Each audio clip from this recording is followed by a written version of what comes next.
Welcome. This is our July meeting of the Big Sky Beekeepers. I get to read this first. This presentation is being recorded by the Missoula Community Action Television as part of the Media Assistance Grant donated to this organization by MCAT. For more information, please visit mcat.org. Looks like we've got a good group. I see some new faces. We are a nonprofit organization. If you want to join the Big Sky Beekeepers, it's $20 a year for dues. If you would put your name, your email address, phone number over there on a piece of paper and get a hold of Dan and pay your dues, or if you're coming and haven't paid your dues yet, please belly up to the bar or spend more money than you actually make. Appreciate your help. Tonight, we're not going to do a lot of question and question and answers, except for the guru of bees, Cam Lay. Don't say that.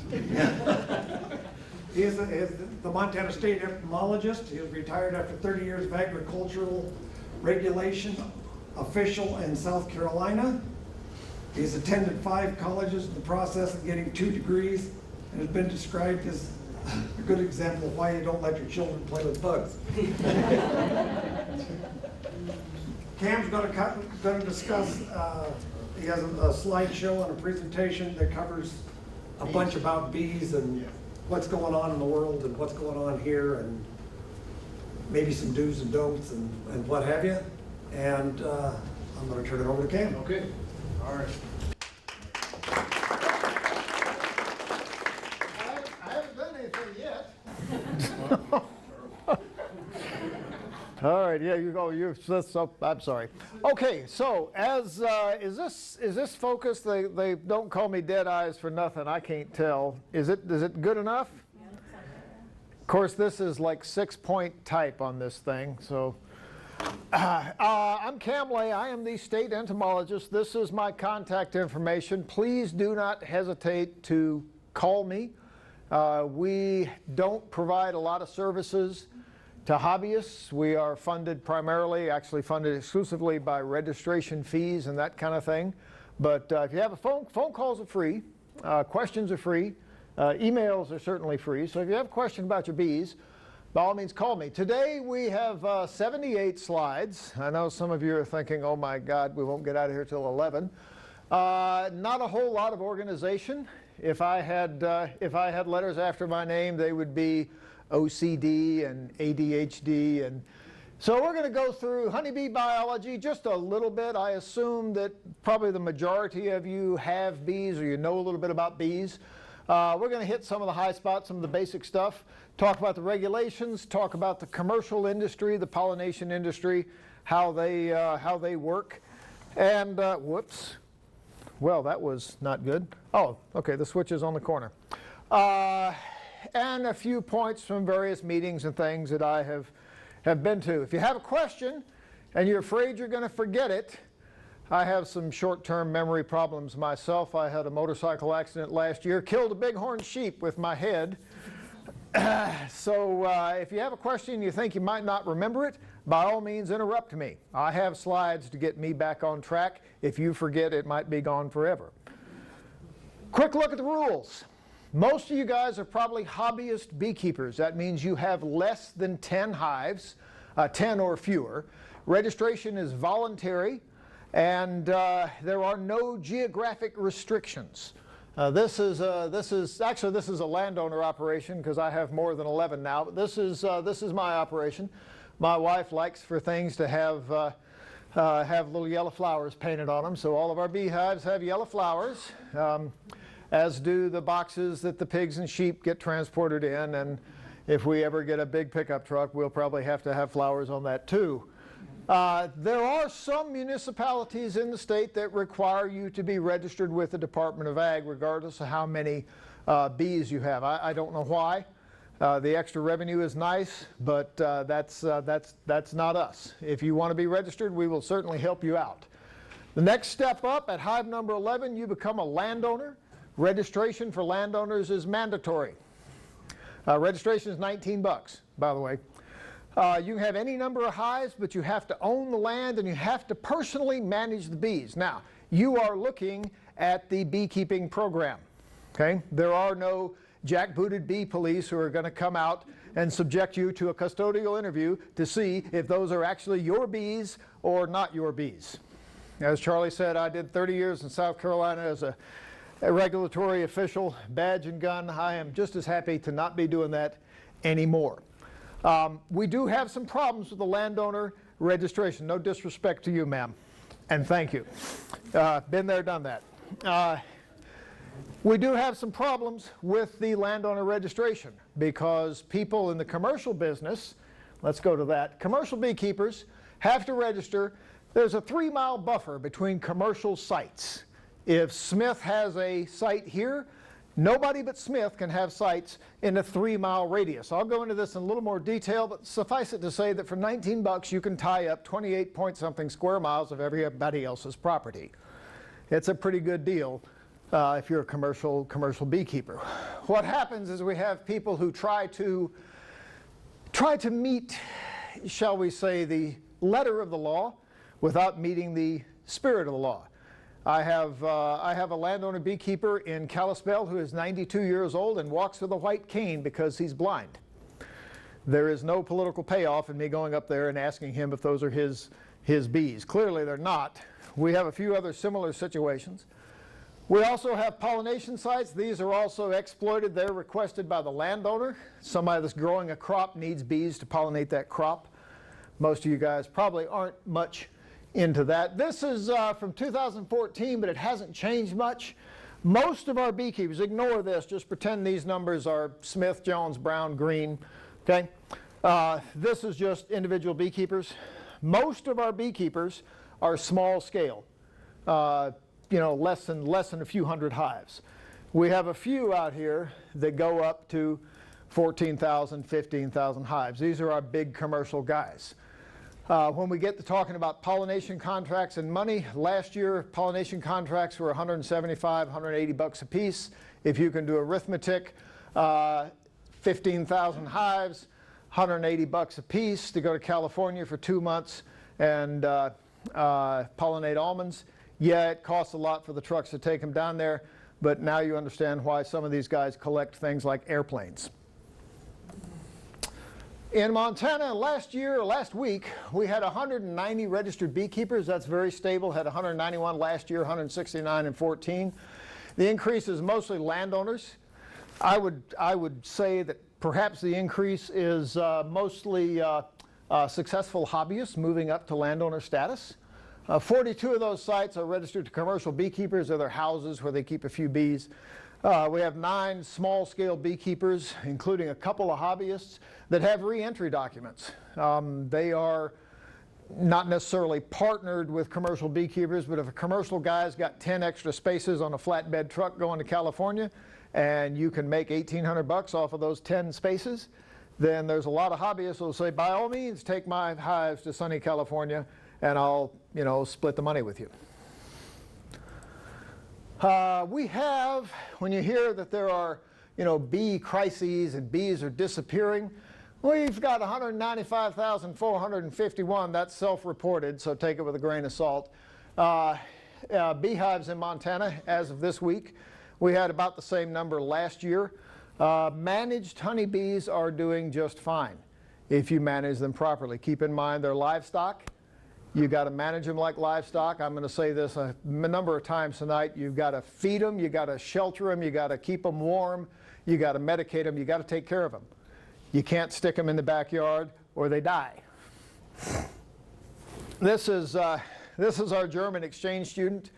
He liked beekeeping. He thought that was great fun. He liked fishing. He liked burning up ammunition in the backyard. He thought Montana was wonderful. Okay, so registered sites. This is commercial sites, landowner sites. Almost all of them are commercial. 72 of them were hobbyists. We have 5,517. This is kind of what they look like on Google Earth.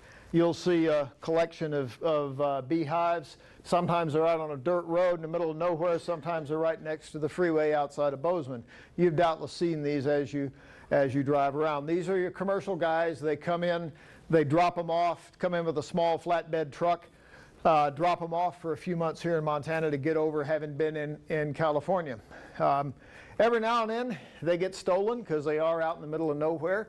The last one of these we had, they were stolen out of the landowner's yard essentially, and his description of the suspects was it was two guys in white suits in a flatbed truck. I was looking for a guy one time, I interviewed a lady, she said, yeah, he was a short man, a little taller than you, kind of bald, but not so much as you are. Yeah, this is what we see with the beekeeper situation though. The landowner, the beekeeper says, yeah, it's a Smith place. It ain't been Smith for 3 generations. And whoever's living there now says, yeah, I know him. He's a nice guy, brings me honey every year. He wears a white suit. Unfortunately, that's the standard. Okay, so we had 5,500 sites. In 2012, we ran an analysis and discovered that 41% of the land area of Montana was tied up in commercial apiary sites. That is accounting for the overlap. Okay, that's not double counting these overlapped areas. You can see this is this year. This is actually from about a week ago. They tend to follow the rivers. They tend to follow the main highways. They stay out of the unproductive prairie and desert areas, and they stay out of the mountains because if you put bees up in the mountains, the bears eat them. Once a bear realizes that there are bees behind that electric fence, he does not care. I had a gentleman from West Yellowstone call me and said, yeah, I had FWP out. They shot the thing twice with rubber slugs. It never looked up, never took its head out of the beehive. So sites are slowly increasing, mostly because there's no incentive to clean them up. They allow you, as I say, to lock up something like 26 square miles of territory. And they are used to limit competition. We have some guys out there that absolutely hate each other, and they register sites just to block somebody else from coming in. We've pretty much covered this. These were my bees the first time we opened them up in the spring. This is probably along about early May. You can see there's still a little snow here and there. This is why my son looks so smug, is we've got about 7 or 8 frames of bees covered at the end of winter. That's really good. That's what you want to see. That's why you feed them. That's why you medicate them. That's why you take good care of them. Charles, you're walking up here like you got a question. No, I Okay. Yeah, same here. All right, let's talk about the basics of bees and beekeeping. Honeybees are social insects. If you were an academic guy, you would say they were eusocial, meaning truly social. That means they have overlapping generations. They're not like grasshoppers, where every grasshopper you see hatches at the same time. They all march through their life cycle in lockstep. They look the same. In honeybees, you have eggs, larvae, pupae, adults present almost the entirety of the year. The generations overlap. They divide labor. They cooperate. Other social insects are ants, and wasps, which are very closely related to bees, and termites, which are not related to bees at all. They're more related to cockroaches. There's also two mammals that are argued by the academic folks, who love to argue, that they're eusocial, but they're nasty-looking, ugly mole rats, and we will say no more about them. Domestic honeybees are races or varieties or types of Apis mellifera. Italians, Carniolans, Russians, they are not subspecies. There are 2 subspecies. This, again, is mostly an academic argument. Cape bees we do not want in the U.S. We watch very, very closely for Cape bees. Cape bees will hybridize with Africanized bees, which we do have here. Cape bees are social parasites. They are used in South Africa for production of honey, but the workers are fertile. They move into a hive and they will take it over. In a pure hive of purely Cape bees, the workers lay eggs and they eat each other's eggs. So you have, instead of cooperative lines of half-sisters that you have in a European beehive, you have competing lines of half-sisters eating each other's eggs, laying eggs.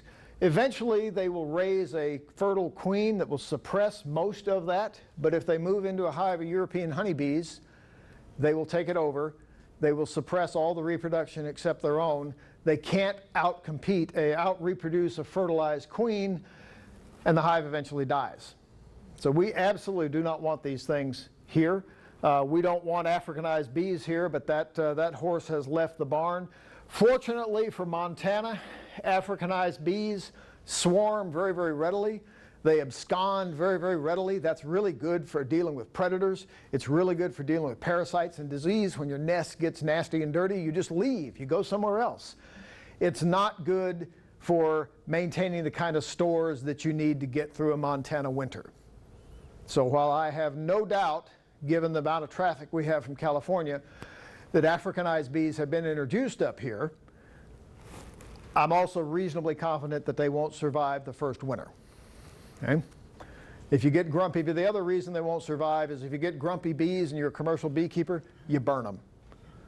Commercial guys have absolutely no tolerance for bees that can't be worked, for bees that can't be put down in somebody's yard, for bees that can't be parked in a rest area while the driver hits the bathroom.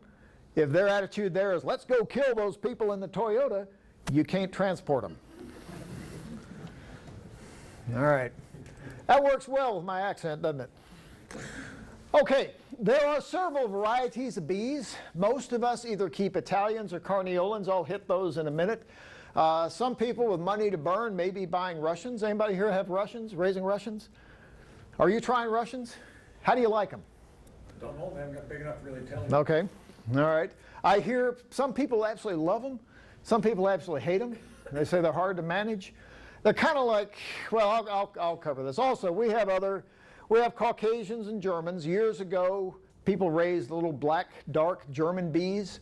They were very, very common in the South. They're very similar to Carniolans.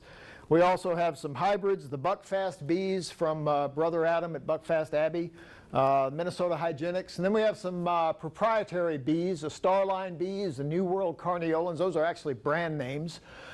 I got some Saskatraz bees. They're raised from artificially inseminated bees that the drones that have been raised in Saskatchewan and brought down to California.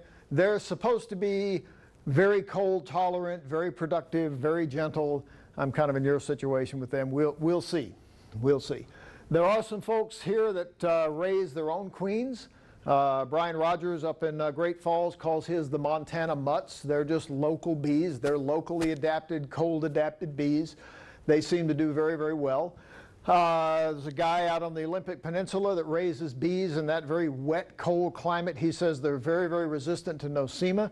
That's Olympic Wilderness apiaries. They have a permit to bring bees into Montana if you want to try some of those.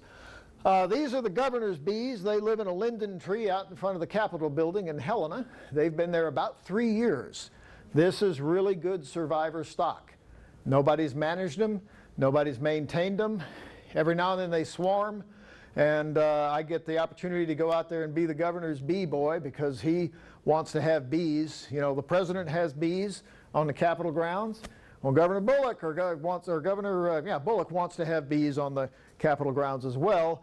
Of course, he would need an entomologist to manage those bees. But fortunately, there's a guy right across the street in agriculture that can be told to do that. So far, they've been nice enough. So far, they've been nice enough when they swarm like 80 feet up in the top of a tree. We did get a bucket truck. We were going to pick up a swarm a couple of years ago. And the governor wanted to use it as a photo op. And they were there at 8 o'clock in the morning. And by the time we got an opening in his schedule and the truck showed up and the TV crew showed up, yeah, you know what happened. Yeah, but we got there at 2:30. About 2:15, the bees decided they'd had enough of that and they left. So, thank you. I was not terribly disappointed. Italians are great stock if you're commercial. They have large populations. They maintain large populations all the time. If you go to California with Italian bees, when they inspect them in the almond groves, they're going to be covering 5 or 6 frames. You're going to get a premium price for them. They're less winter hardy. They allegedly swarm less. They are prone to robbing. In Montana, at least I have had much better luck with Carniolans. These are bees from the more central parts of Europe. They're smaller, they're darker. They have small winter colonies, but an extremely rapid buildup. If you put protein patties and feed them sugar on them and feed them sugar water, and the days are getting a little longer, that carniolan queen kicks into high gear, lays eggs. That makes them very, very prone to swarm. They produce queen cells, they get crowded. You really have to pay attention and stay ahead of them. Allegedly, they rob less than Italians. That has not been my experience. Supposedly, carniolans don't put out as much propolis. They don't build as much burr comb. That has not been my experience either. They look like bees on acid sometimes when I open the hive and look at all the stuff going every which way. A lot of people like Russians. Russians require somewhat different management. Russians come from Siberia. They overlap. They were imported from Ukraine 150, 200 years ago to Siberia so that the Siberians could have honey. What do Siberians do with honey? This was a mystery to me for a long time. I ran into a Peace Corps volunteer who had been a beekeeping expert with Peace Corps, somebody knows, in Siberia, and I asked her. She said, vodka, same as everything else in Russia. You can ferment honey, you can distill it into vodka. That's why they don't want honey for their tea, honey for their black bread and cabbage. They want to ferment it into vodka. So, must be hellacious vodka, because I can tell you if you make mead, mead is very much like tequila. Tequila is a botanical product.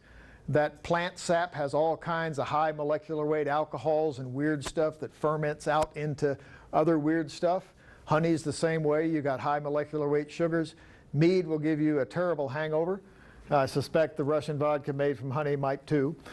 Russians require different management. Their populations drop rapidly at the least sign of stress. So the summer dearth, your Russians are going to shrink down to a very small colony. When the fall honey flow comes back on, they're going to expand again to take advantage of that. When it drops off again in the fall, they're going to shrink right back down. You think they're going to die. This is what I hear about them. You're raising them. You tell me if that's correct. But they are resistant to varroa. They have several mechanisms of resistance. Some of them groom and bite the mites. Some of them clean out infested pupae. They are said to be less productive, although I have people tell me that no, they're just as productive or more so. I've had people tell me they're very gentle. I had people tell me they're very grumpy. We'll see. Here's a quick example. These are just a typical carniolan queen, nice shiny black bee. They come from this part of Europe. The Italian bee is this lovely golden brown fried chicken color. Another little regional reference. They, of course, come down here from southern Italy. Russian bees, this is the range. This is Primorsky Krai, where the bees were first taken from Ukraine. Ukraine, of course, is way over that way. And this is a natural range of Apis ceranae, which is a natural host of the varroa mite. So they've overlapped for a couple hundred years. They don't look real different. Okay? You can't look at them and tell the difference. It's all behavioral. Okay, we're going to do some basics here. I'll rip through this. Most of you probably all know this. You've got queens, drones, and workers. The only difference is that workers are haploid. They develop from unfertilized eggs. I got a cool slide coming up of what happens when you get recessive genes and you only have one set of chromosomes. Queens and workers are both diploid. They have two full sets of chromosomes. The only difference is workers get royal jelly for 3 days. Queens get royal jelly their whole life. This is kind of what they look like. The drone's the big stocky guy in the middle with the great big eyes and the big strong muscles so he can fly far and hunt down queens. Workers look like that. That's a queen. You can tell queens do all the painting inside the hive. You'll frequently find them with paint. Y'all should be laughing. This shows you're paying attention. Okay. All right. You can buy marked queens. There's a color code for each year. Don't paint the inside of your hives. Well, I painted the inside and they all died. That's what the state guy said to do. This is a life cycle. Workers, these red arrows are when varroa enters the cell and leaves the cell. Workers are in these capped cells. It takes them 21 days. They're in those capped cells just barely long enough for a varroa mite to complete its life cycle. Drones, on the other hand, drones take 24 days. That's enough time for them to complete their life cycle, raise lots of children, everybody to get all healthy and ready to go out and infest other bees. Queens aren't capped long enough at all for varroa. That's just the amount of time. Queens are done in 16 days. It takes them about another week to mature, mate, come back and start laying eggs. So if it looks queenless, but they're not flighty and grumpy, and they don't act like they're queenless, there's probably a recently mated or virgin queen in there. Give them time, see what happens. This is what you're looking for. These are great frames. Realize this is a snapshot. If you could do time lapse on this, what you would have is expanding ripples of emerging brood coming out from the middle. So this is where the brood has just emerged. Queen's laid eggs in there again. This is where the brood is about to emerge. This is brood that's just been capped here in the middle. So that's going to ripple outward. A really good queen will fill up that whole frame. This is certainly good enough. That's what you want to see. It's very typical for them to store honey up in the corners. People think because we call her the queen bee that she's in charge. She's not in charge. When she starts to fail, the workers will kill her and replace her.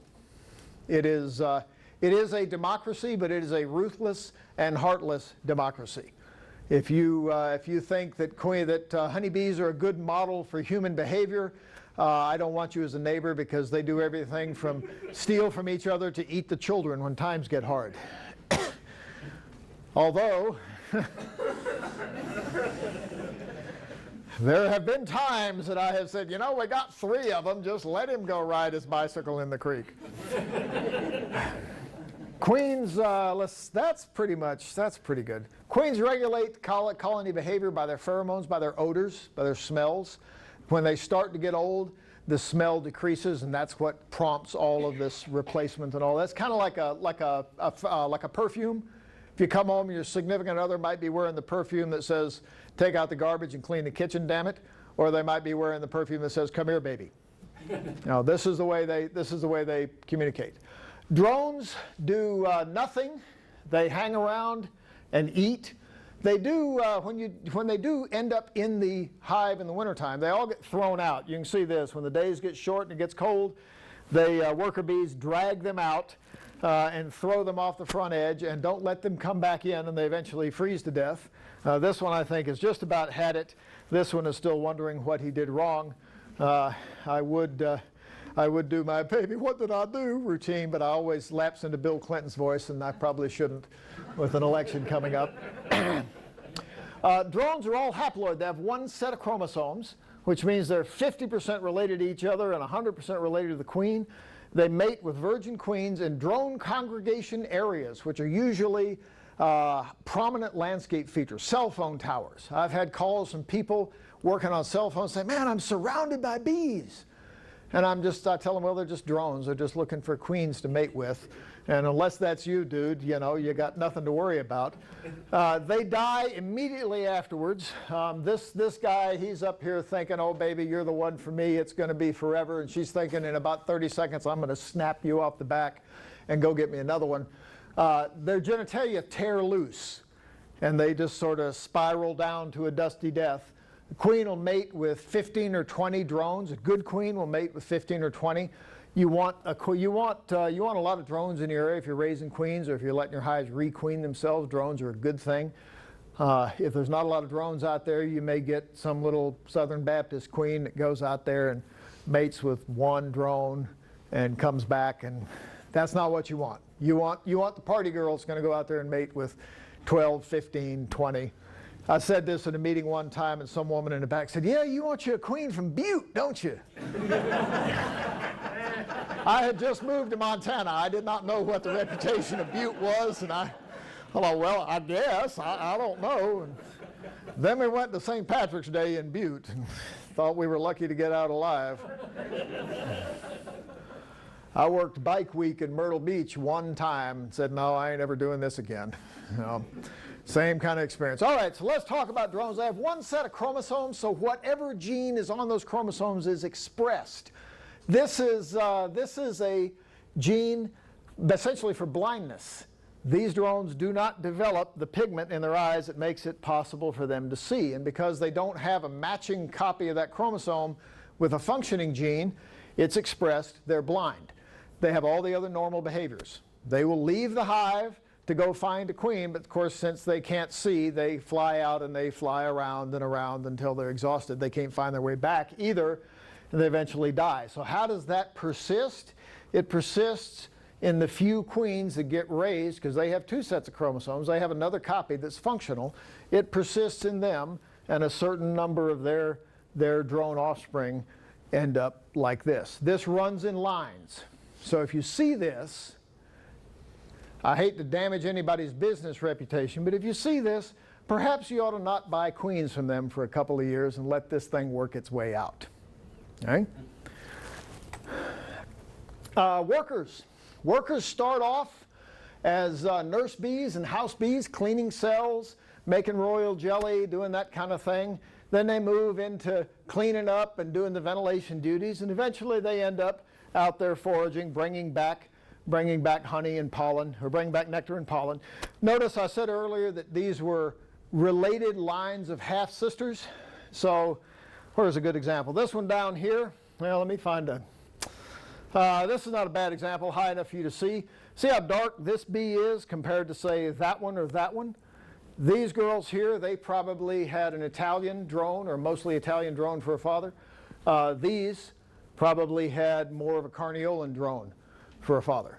And when you open them up and start looking at them, you realize that, yes, what you're looking at is related lines of half-sisters in the workers. Summer bees live 4 to 6 weeks. Winter bees may live 4 to 5 months, particularly in Montana. What you hear a lot, the old saying is, the reason you feed your bees and medicate your bees and take care of your bees is you want the best possible bees to raise the bees that are going to raise the bees that last all winter. If those winter bees are not healthy and fat, they are not going to make it in that cluster all winter long. Of course, they swarm. There's some people look at swarms and they think, oh, the world is coming to an end, the zombies are next. Some of us look at swarms and we think, free bees.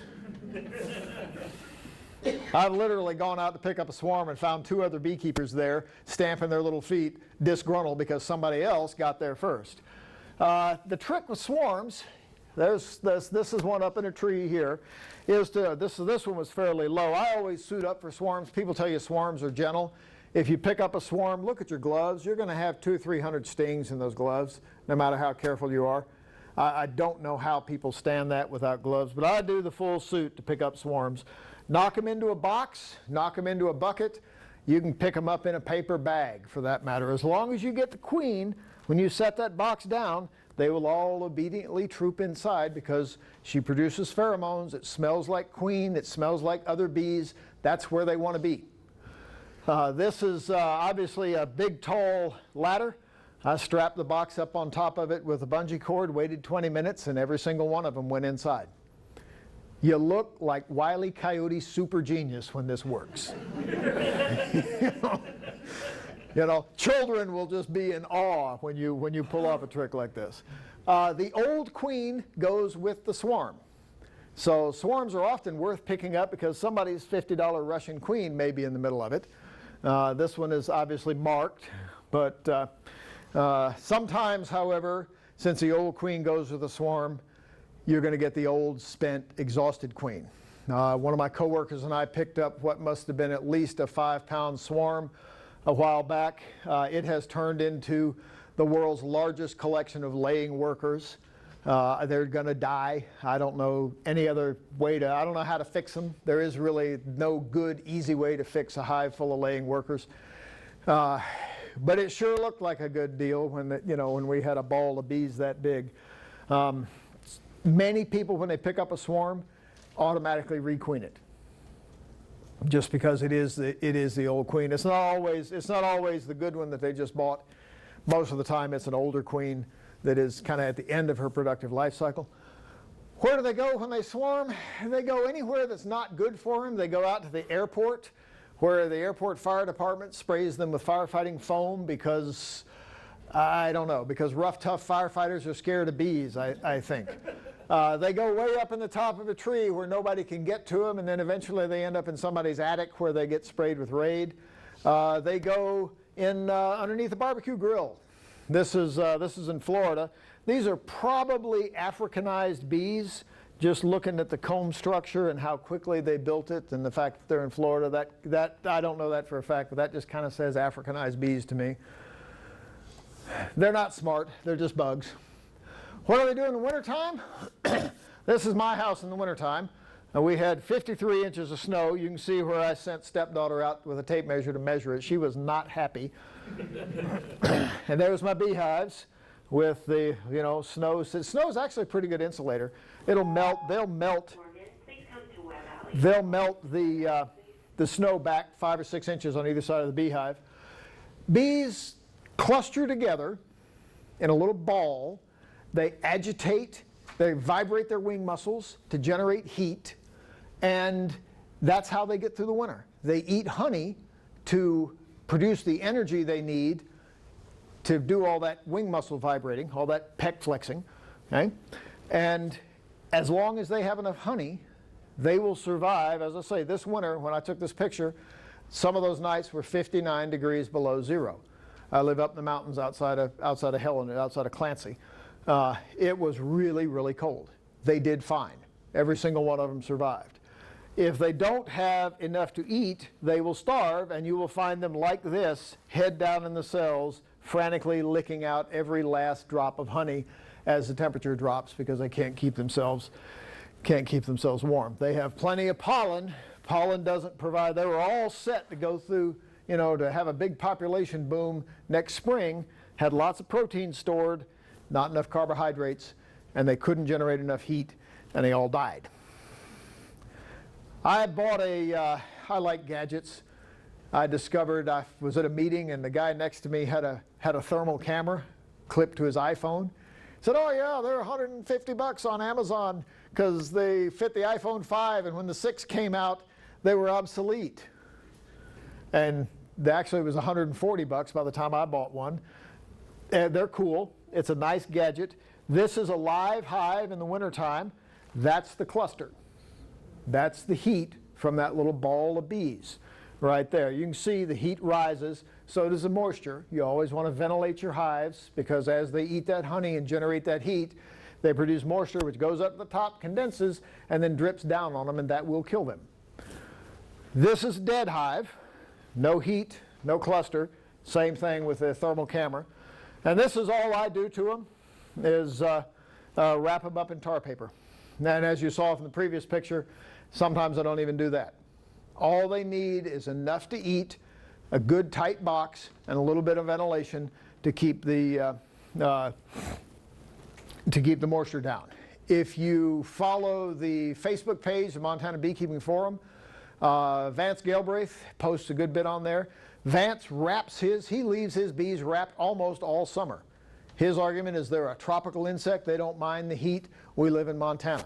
I unwrap mine as soon as it gets warm enough because I want to work them, and it's a pain to have to unwrap them every time. And two, they're in a wooden box and they've got plenty to eat. I think they'll do fine. I leave mine about 100 pounds. People always ask me, well, what do you do? And I've got about 4 or 5 slides right at the end of a couple of things, how I do things, just in case you're curious. But I leave them about 100 pounds. That's everything in 2 deeps. And usually I'll leave a super on there. If I've got a super that's partially full, I'll leave that on there for them too. This year we had a mild winter. They barely touched the supers, but they ate everything else. Here's just another quick example. This is one in the spring.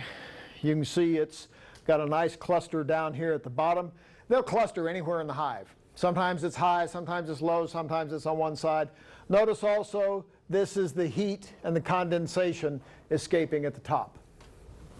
And that's, of course, a picture of them coming. That's the same day that my kid was sitting there looking smug. That's what you want. You want them to come out of the winter with lots of frames covered. Change gears again. Talk about foraging. How do they get all that nectar to get through the winter? They go out and pick it up. This is where we are. This is the Missoula Library. We know how they forage, okay? But not so much about how far. If you look at the scientific literature, they're all over the map. Some references say 7 or 8 miles. Some references say no more than 3. We know that they, of course, do the famous bee dance to tell each other how far away things are. They bring back samples so that the other bees can smell it. So the information they're transmitting is go in this direction until you smell this. and it's far, or it's not so far, or it's medium far. It's not, they're not telling each other it's 42.6, meters. They tend to exploit near sources and good sources first.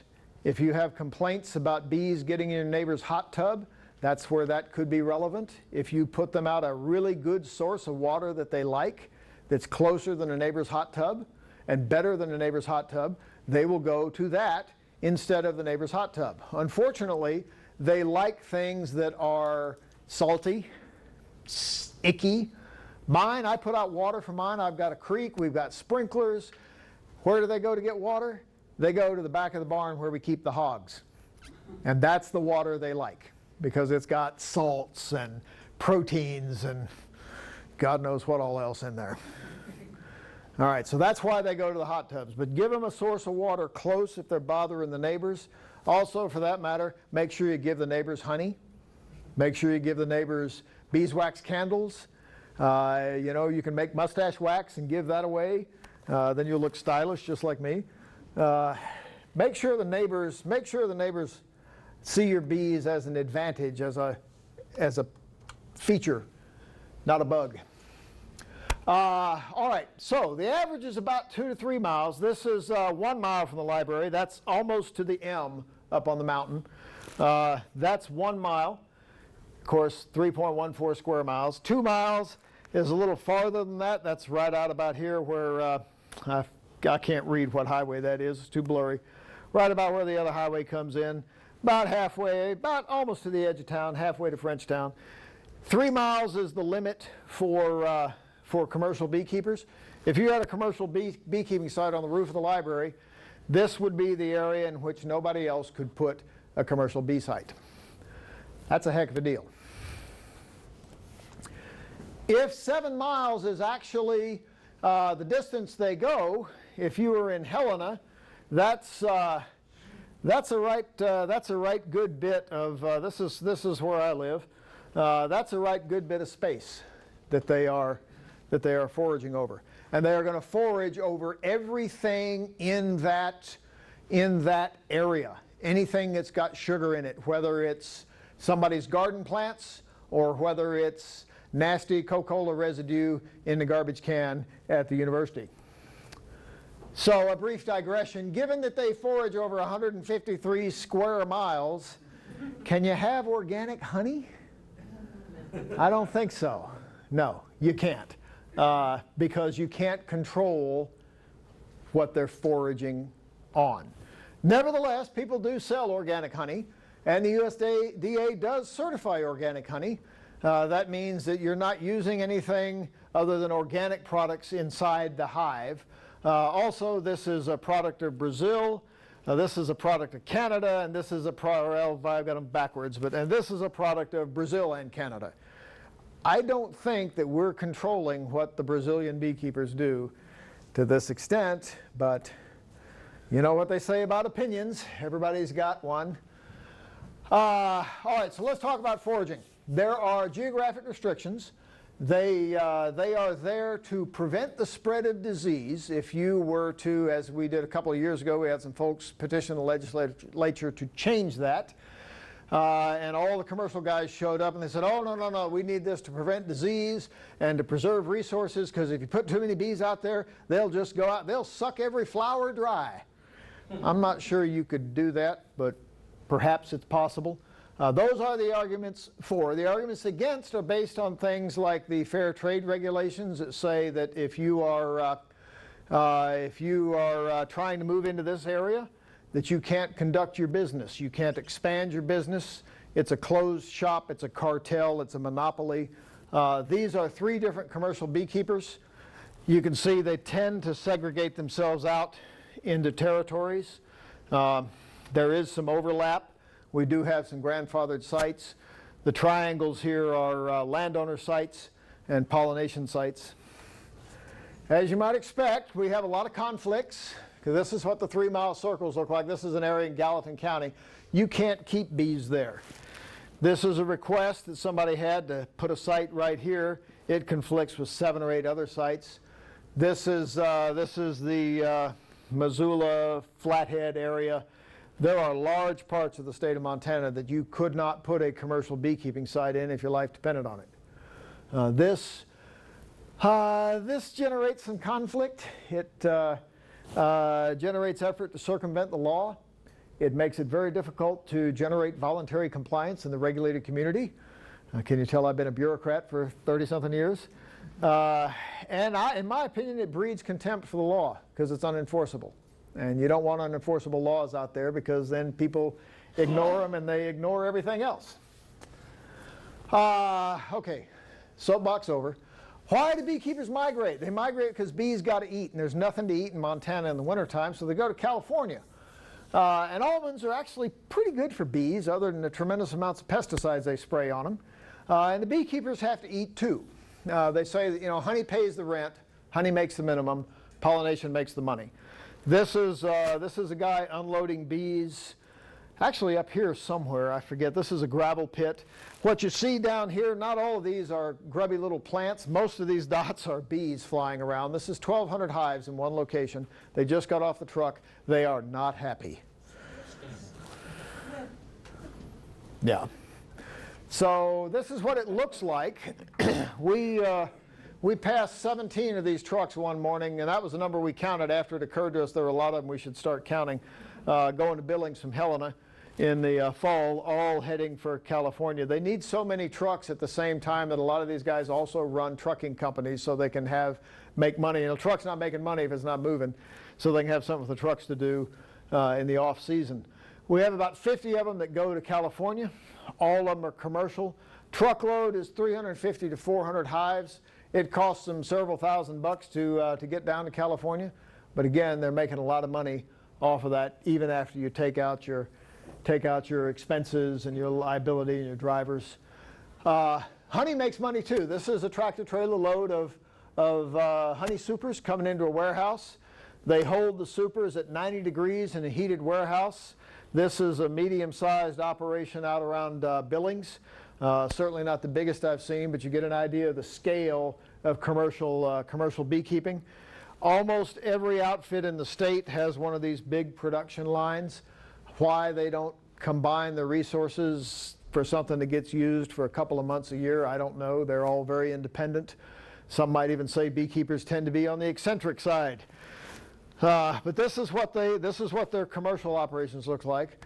This is what it looks like at my house. Hand crank extractor, some bald guy with an uncapping knife, and a 9-year-old hanging around asking questions like Secret Squirrel. Okay. In Montana we get 50 to 80 pounds depending on the area. There are some areas down around Jordan, down in that area where there's lots of clover that they get 100 pounds or more. I've seen hives down there just recently stacked up 5 supers high. A super weighs 50 pounds, 55 pounds full, probably 45 pounds of that, 48 pounds of that is honey. There's a lot of honey out there. Bees need the same things that we do. They need carbohydrates, proteins, fats, and micronutrients, vitamins and minerals. They get that basically from nectar and pollen. Nectar provides the carbohydrates. Pollen provides the proteins and the amino acids and the fats. And they also do what we discreetly refer to as atypical foraging. You remember the biblical story of the bees and the lion carcass that Samson supposedly found? That's atypical foraging. They do forage on roadkill, the water in the hog pen, dog feces. When butterflies do it, we call it puddling. Bees are a major pest in some European cities. If you ever go to France where they have outdoor urinals, bees can be a major pest there because they are looking particularly for sodium. Bees have a very much a sodium deficiency. They need sodium to form sperm cells, among other things, and that's one of the places they get it. They have to, let's see, we covered that. Well, we'll go back for just a second. They need a balanced diet. They need a varied diet.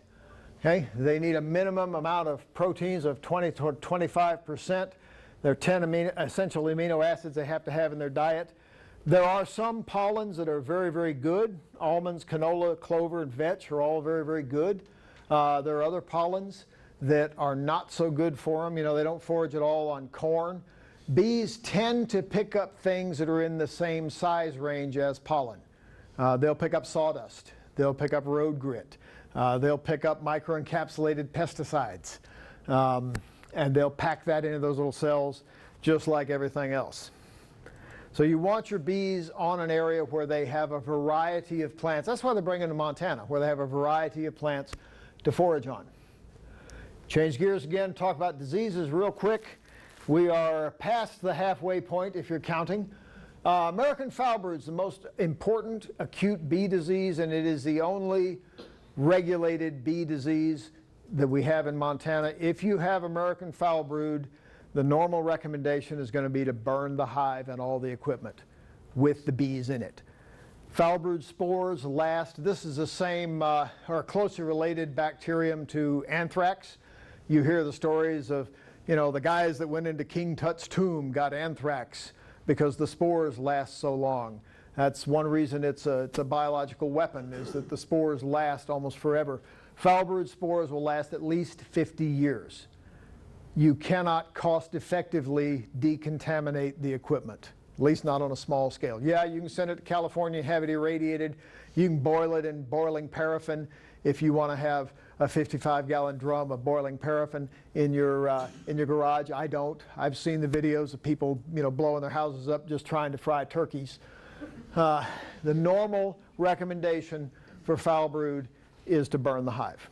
We do have the authority to order people to burn the hive. That also is not the way to generate voluntary compliance in a regulated community. We do that very, very rarely. Most of the time we try to persuade people that that's the best thing to do. This is where the commercial guys look kind of sideways at the hobbyist community, because it's an easy argument to make that hobbyists are the source of mite bombs and foul brood bombs, because you guys are more emotionally invested in your bees. So am I. When I put the lid back on, I sweep them out of the way. I smoke the top before I put it back on so that I don't crush too many of them. Okay? Commercial guys, they're livestock. They get sick, they kill them before they infect the rest of them. And that's the argument for burning hives that have foul brood, because they will rob them out. And as they rob them out and carry that honey and pollen away, they'll take those foul brood spores away also. Nosema is a close second. I think I've got a picture of Nosema. We used to have Nosema apis, which was relatively mild. That's the bee diarrhea. Now we have Nosema ceranae. Again, it came from our friendly Southeast Asian bees. That's another reason we don't want them in the country. Nosema ceranae is much more virulent, much harder to control, and it will take out a hive if you have the least little bit of problem with moisture or poor nutrition or those things in the wintertime. You might open that thing up in the summer and find nothing but fecal smears on the top bars and nothing but dead bees. European foul brood, we do see. It's not a big deal. I've got a picture of that too. And we have some stress diseases. I saw a little bit of chalk brood today doing some inspections. It's almost always there. I must have forgotten I had this because I think I've covered almost all this. Oh, what does it smell like? Why do we call it foul brood? Because it smells like glue, bicycle tires. The best description I heard was liver and onions that's been in a garbage can for 2 weeks. If you can kind of picture that, it really, really stinks. I had a guy bring a frame into my office. I wasn't there. He left it on the counter with a note that said, "Do you think this is foul brood?" Everybody on the hallway stopped me. It took me 15 minutes to go all the way down to my office because people kept coming out and saying, "Whatever that is, get it out of here now." It smells horrible. It ropes. Let's see, here we go. Foul brood has a distinctive sunken cap cell appearance to it. If you look at a frame and the caps on the cells are sunken in, and they've got a little brown, kind of oily, Coca-Cola looking residue on them, that is probably foul brood. You can see a little bit of that here. There's the kind of liquid residue. They're sunken in, they're dark colored, they're partially chewed open. If you look at them, you'll see these little scales here. They're very difficult to dislodge. You can pick them out, but it takes some effort. And oftentimes, because it kills the pupa almost at the end of its development, the only thing is left. The first thing it hardens up in pupae is that tongue, so they'll die on their backs with nothing but their tongue sticking up. If you have foul brood, you're going to know it because you're going to open the hive and you're going to think, my God, what is that smell? If it gets to that point, you know, you open the hive up, you stick your face in it, you inhale, it smells yeasty, bready, it smells good. It's got foul brood here, there's going to be no doubt. It also ropes. If you put a matchstick or a pine needle or something in there and pull it out, you'll get 3/4 of an inch of brown snot-like goo that comes out with it. European foul brood smells fishy or sour. It's not real strong. The thing that tips me off that we've got European foul brood is you get this kind of peeled orange look to them, where the trachea are real prominent and white, and the larva itself has kind of turned orangish, and they melt down in the cells. European foul brood is fixable with antibiotics, although there's a lot of chatter right now on the apiary inspectors listserv, the national listserv, about European foul brood that is resistant to antibiotic treatments and may also be co-traveling along with viral diseases and virus problems. If you have anything that looks like this, call me. Okay? I don't care whether you're a registered hobbyist or not. I don't care whether you have contributed to my budget. If you've got one of these highly contagious diseases, I'm going to come look at it. Okay? I'm absolutely going to come look at it. I can't come out and tell you, give you advice about your bees, but if you think you've got a contagious, communicable disease that could affect the beekeeping community at large, absolutely, we'll come look at it. I don't care if you're in Plentywood, we'll come look at it. Talked about nosema. This is what nosema looks like.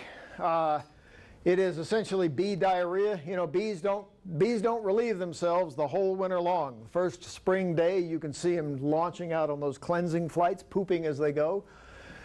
This is bees with nosema. They really can't even make it out of the hive. This is a bad case of nosema on the top bars. This is a dead hive. By the time you realize you've got it, by the time it gets this bad, they're pretty much gone. Nosema has been implicated in colony collapse also, the new version of nosema. One of the things we look at in the National Honeybee Survey, the samples I was taking today, they do DNA analysis on those nosema spores to see whether we have nosema apis and nosema ceranae. I don't think we've found nosema apis in 5 or 6 years. So it's almost all the more virulent form. You still treat it with fumigillin, which is hideously expensive, but cheaper than replacing a hive. I know we all want to be all natural beekeepers, but many times all natural means dead. Let's talk about viruses just briefly. Most of them are very, very similar. The interesting thing about the viruses is that almost all of the bee viruses we've discovered lately are neurological viruses. They're paralysis viruses. And if you look up the names, it's like Israeli paralysis virus, chronic paralysis virus, deformed wing virus is real common. It's associated with varroa. Most of these are actually associated with varroa. Some of them are mechanically transmitted. Think of it as a crawling hypodermic needle. And some of them are truly vectored by varroa, where they replicate, they increase inside the varroa mite's body. So they may suck up a few thousand and spit out several million. And that is classic vector biology, just like malaria, yellow fever, all these other things with mosquitoes. This is what's going on also in your beehive. If your bees have these viruses, and many of them do, at sublethal levels of infection, they affect things like navigation, foraging, social behavior. The bees leave the hive, they can't find their way back. They don't groom each other like they're supposed to. You open the hive and you find intact brood, plenty of stores, a few house bees that haven't been out yet, and nothing else. That sound familiar? That's colony collapse. That's the classic definition of colony collapse disorder.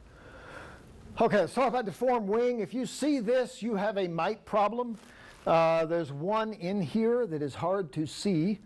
There it is. That's deformed wing virus right there. That's deformed wing virus. Again, this is vectored by Varroa. Okay, they suck in a few hundred, they spit out a few thousand. This is deformed wing virus. If you have this, if you have enough of it that you're seeing it, you almost have a dead hive walking. You need to get on that immediately and treat it for Varroa. It's not the Varroa mite itself. I mean, yeah, it's the size of a blood-sucking cat, but it's not the mite itself. It is these viruses that it transmits. There's your blood-sucking cat.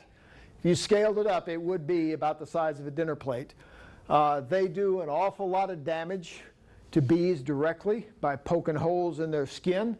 They do a lot of damage by sucking out their body fluids. They also transmit a whole lot of viruses.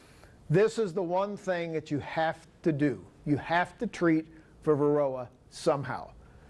You don't have to put deadly pesticides from Monsanto. Actually, Monsanto makes seeds, not pesticides. You don't have to put deadly pesticides from Dow, makers of napalm, into your beehive. You do have to do something about Varroa. You can treat with oxalic acid. You can treat with thymol. You can treat with formic acid. You can make lots of splits and stay ahead of them. You can buy resistant stock. You can buy Russians. You can do something. But if you do not treat for Varroa, your bees are going to last about 2 years. Maybe a year if the winter is harsh. Already covered that. It prefers drones. One of the ways to sample for Varroa is just to pull some drone cells. Growth is typically exponential, and it typically peaks right here in August and September, right about the time that the population the bees is starting to decrease because they're getting ready to go through the winter. These bees here, these are the bees that raise the bees that are going to go through winter. They're not healthy if you haven't controlled Varroa. The bees that are going to go through winter are not healthy if you didn't control Varroa. Plus, because there's fewer of them for the Varroa mites to go after, and they're all facing a higher individual load. Current recommendation. The recommendation used to be if your Varroa levels were 5 or 6%, you were okay. Current recommendation from USDA is keep them below 2%. That is essentially zero. That is as close to a practical zero as you can get. This is a dead hive from Missoula that I went and looked at because it shouldn't have died, and I wanted to know why. We open it up, you can tell why. That's a Varroa mite, that's a Varroa mite, that's a Varroa mite.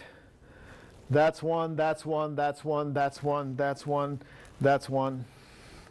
I used to tell people when I was in South Carolina, if I'm showing slides and doing a presentation on how to stay out of trouble and I show a picture of you, just be quiet, nobody will ever know.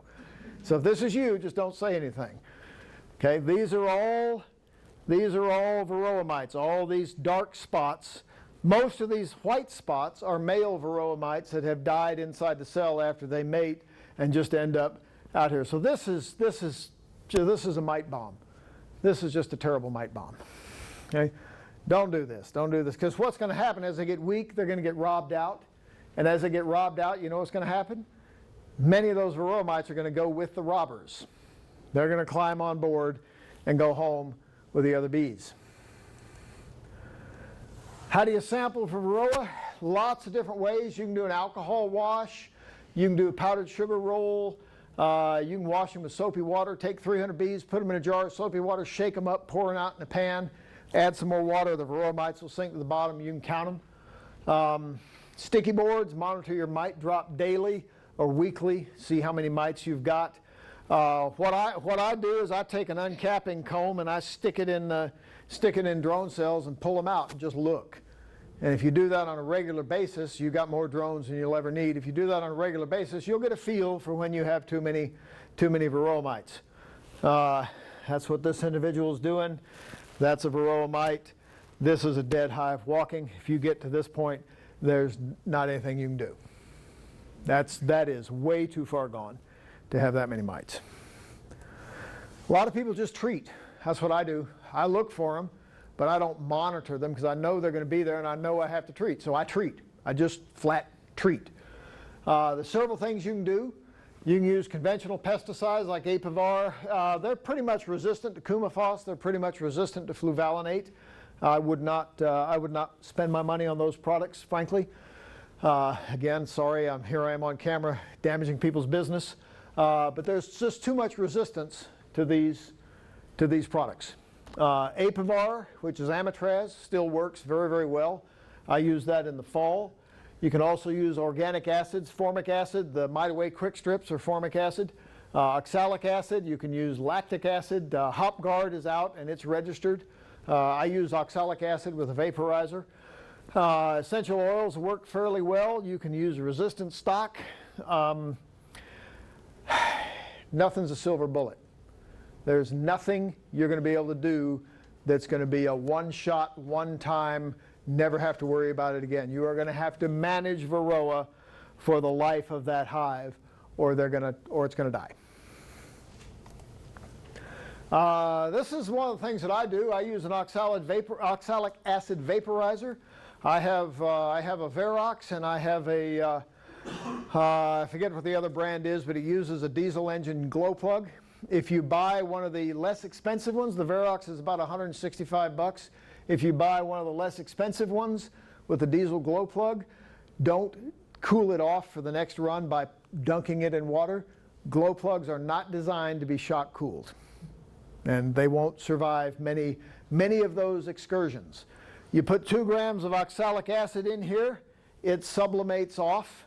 You put on a respirator because it will instantaneously clog up your lungs, cause your lungs and mucous membranes to swell up, and then you will suffocate horribly out there in the bee yard by yourself.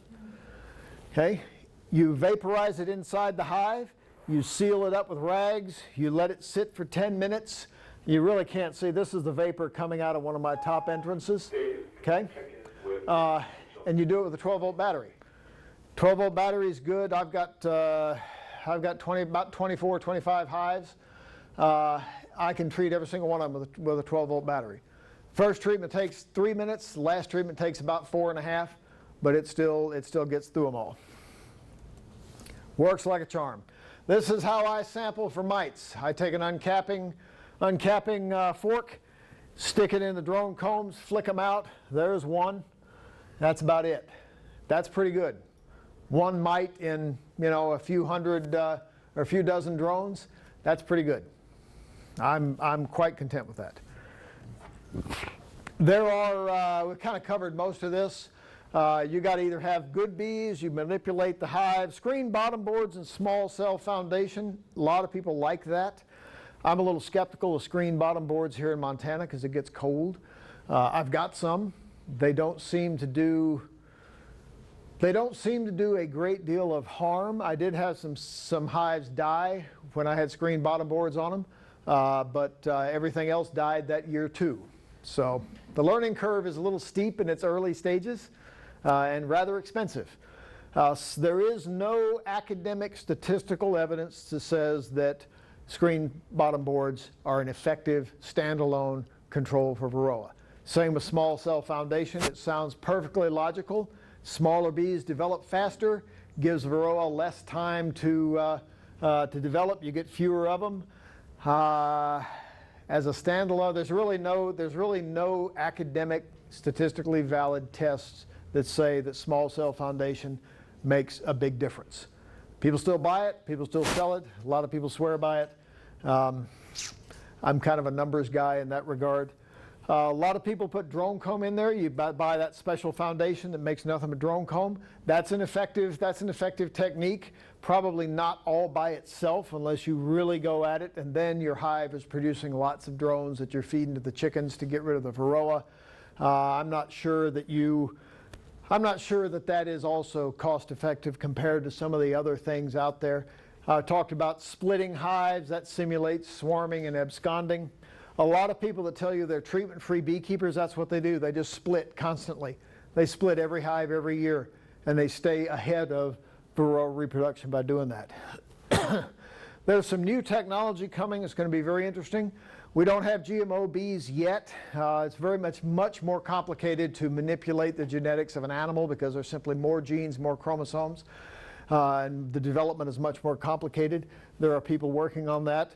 Monsanto, of all people, has what they call RNAi. RNAi is interference RNA. It's a little short piece of RNA that locks onto the genetic material and prevents it from replicating, prevents it from making proteins, prevents it from growing.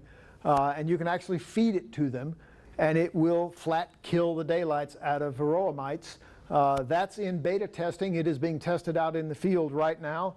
It's also being used for some crop pests and fungal diseases, and seems to work fairly well.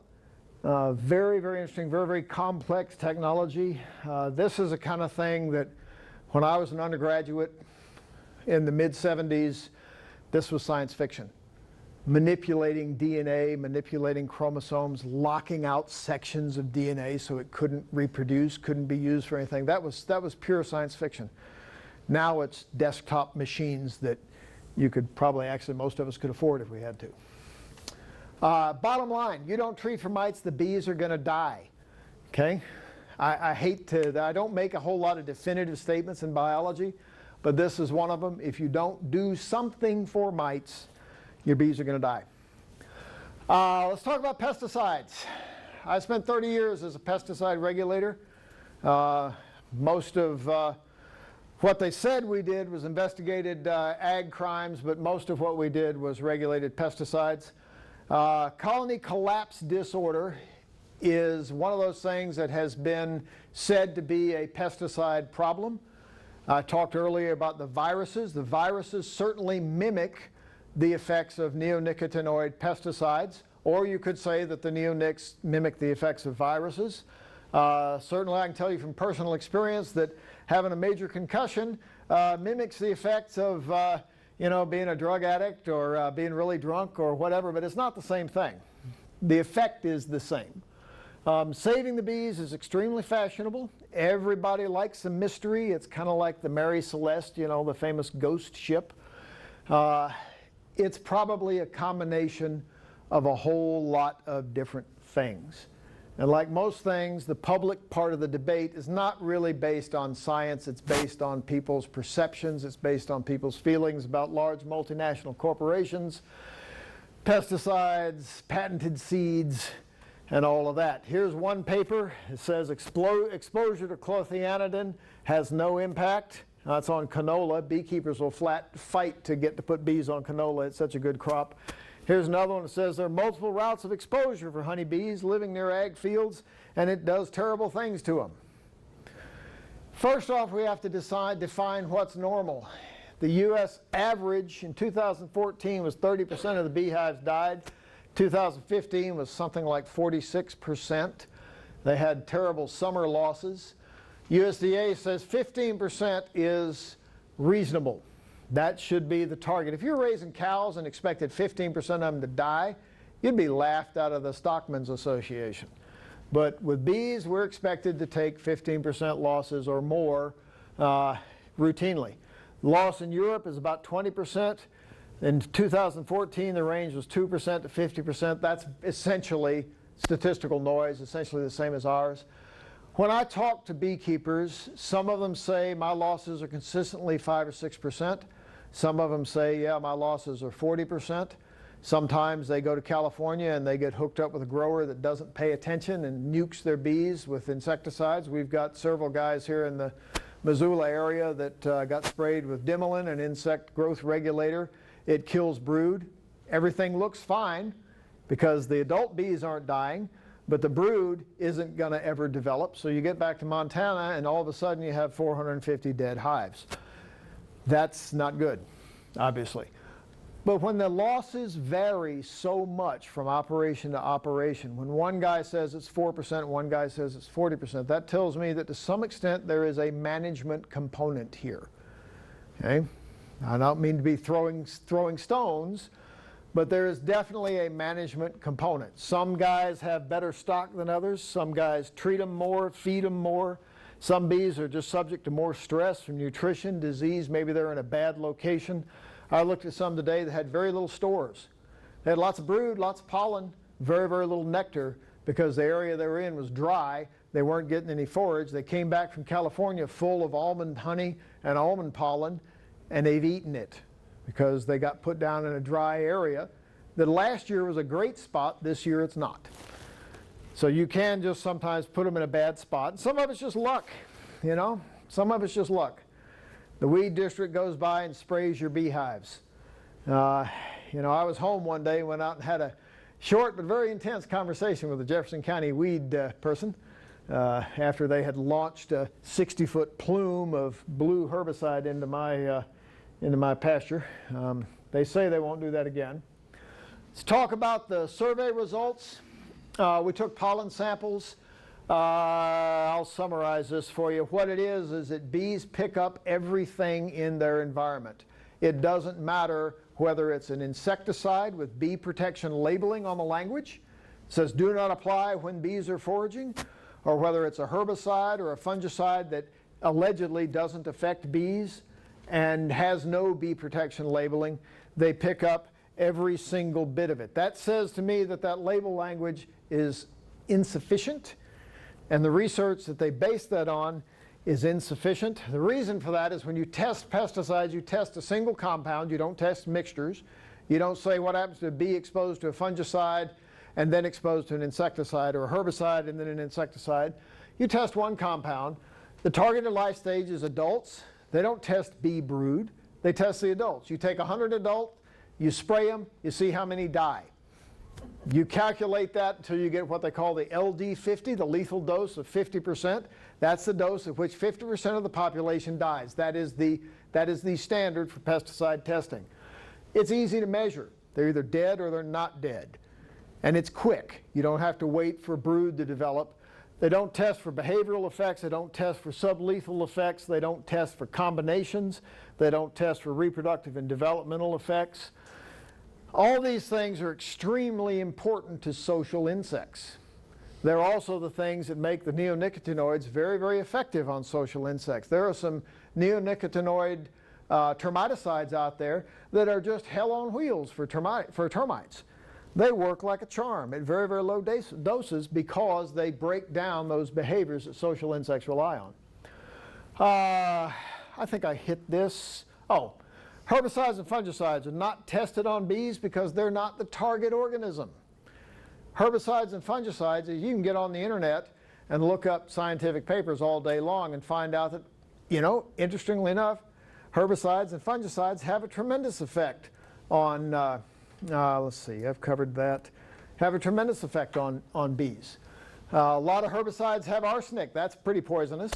We've all heard horror stories of paraquat. Paraquat poisoning, you know, they used to spray marijuana crops with paraquat and people would run out and harvest it and then smoke it. Well, paraquat is lethal in small doses regardless of the route of exposure. It's also lethal to bees. Dinoseb is a very common herbicide. Here's some more of this. Basically, most of these herbicides have some effect on bees. Very, very few of them have bee protection labeling. That means go chat with your weed folks and tell them that you've got bees and ask them not to, at least not to spray the bees directly. They're going to kill the knapweed. Knapweed's a fabulous honey plant, but they're going to kill the knapweed because cows don't eat it and it eventually excludes everything else. Nothing else grows around knapweed. And they should. We don't want a monoculture of knapweed across western North America. But let's do it without spraying the bees. Fungicides, same thing. They do not have the bee protection language. They tend to synergize insecticides. That means they make them more effective. What they do is they tie up the same enzyme system that they use to detoxify the insecticides, and then it takes a smaller dose of insecticide to kill them. Oftentimes they kill queens, they kill brood. Talked about this already. Let's see. Okay, colony collapse. We're close to the end. Bear with me. Colony collapse is likely an interaction between multiple causes of stress, everything from disease and parasites to viruses to inbreeding. There used to be over 1,000 queen producers in the country. Now there's about 50. They're all using the same lines. They're all using the same stock. We don't have nearly as much genetic diversity, and because of all the influx of varroa and viruses in about the late 1980s, those bees have all been through a tremendous genetic bottleneck.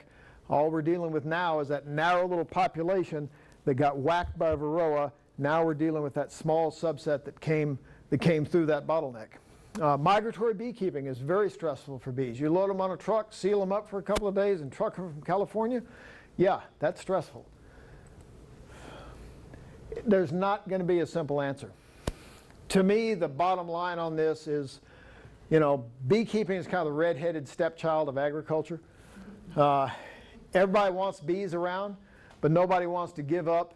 Nobody wants to give up those corners of the fields where they could grow corn or grow a crop to leave weeds to provide a diversity of habitat and diversity of forage for bees. And that's what we need. We need those weeds, we need those other plants, we need something in that monoculture. But to do that, you're going to give up some agricultural production. You're going to cost those guys money. Somebody's going to have to pay for that.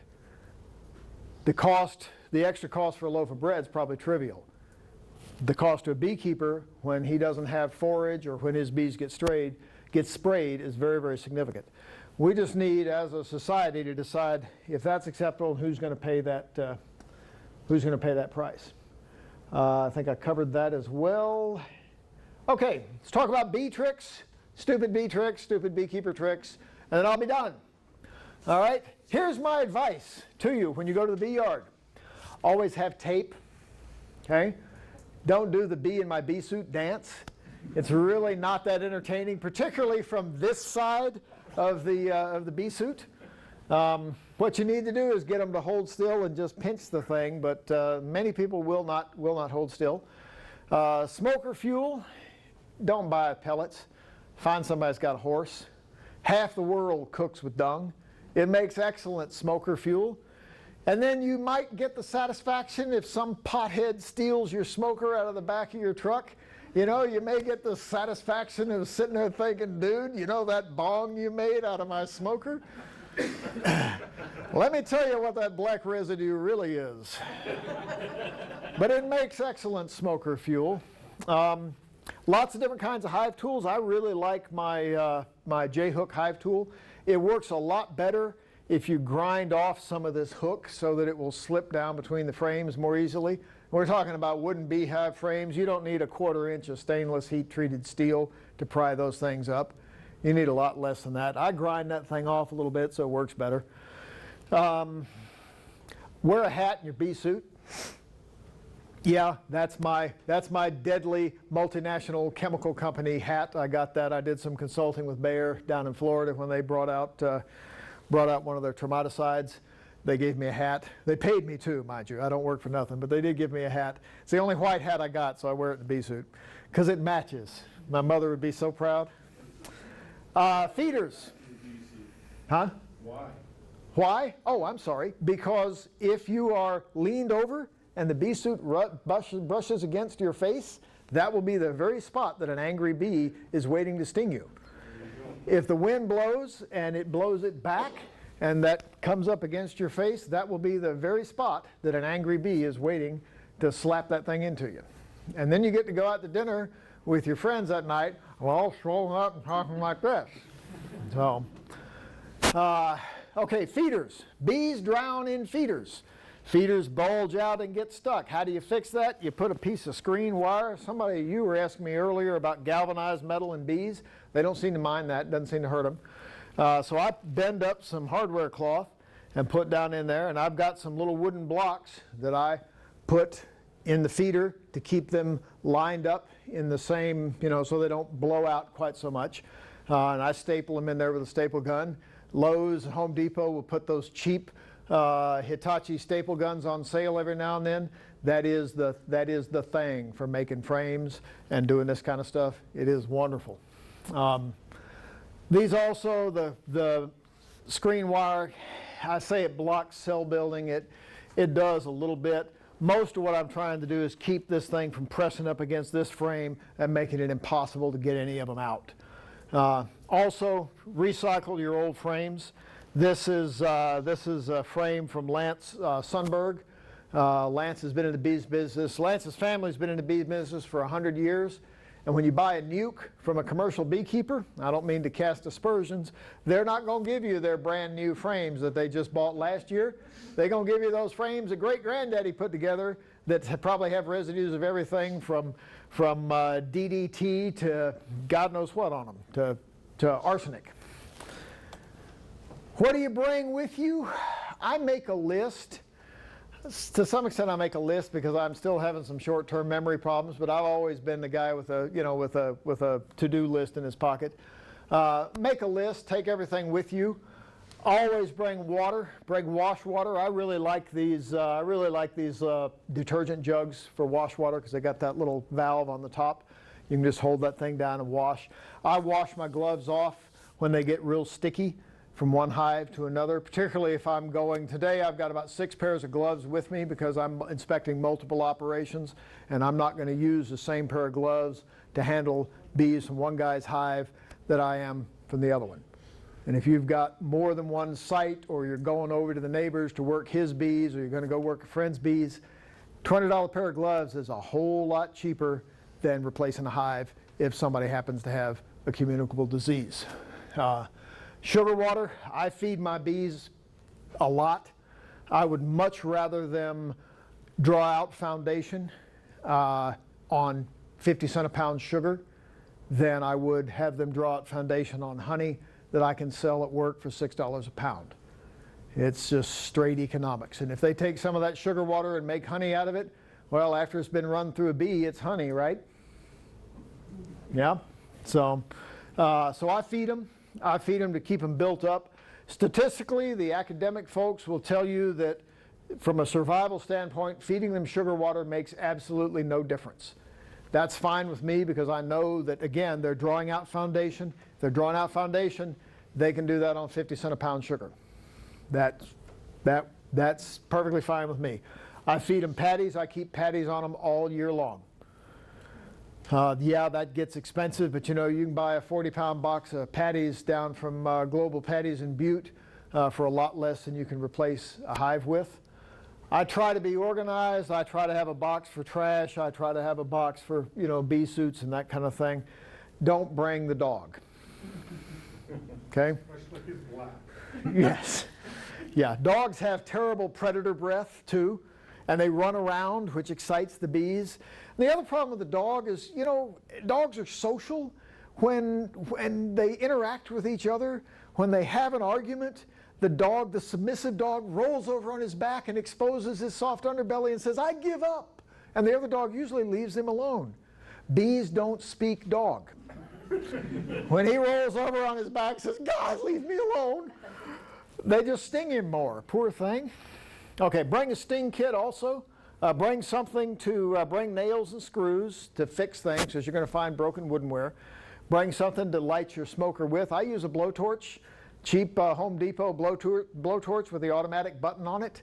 Yeah, you see people using lighters and those little sparkler things and all. No, man, put a blowtorch on it. This is not the Boy Scouts. With all respect to the Boy Scouts, this is not, I can start a fire with only 2 matches. This is, I want to get this thing going. Use a blowtorch. Bring a sting kit. Realize that while most beekeepers get less sensitive with increasing exposure, they react less and less and less.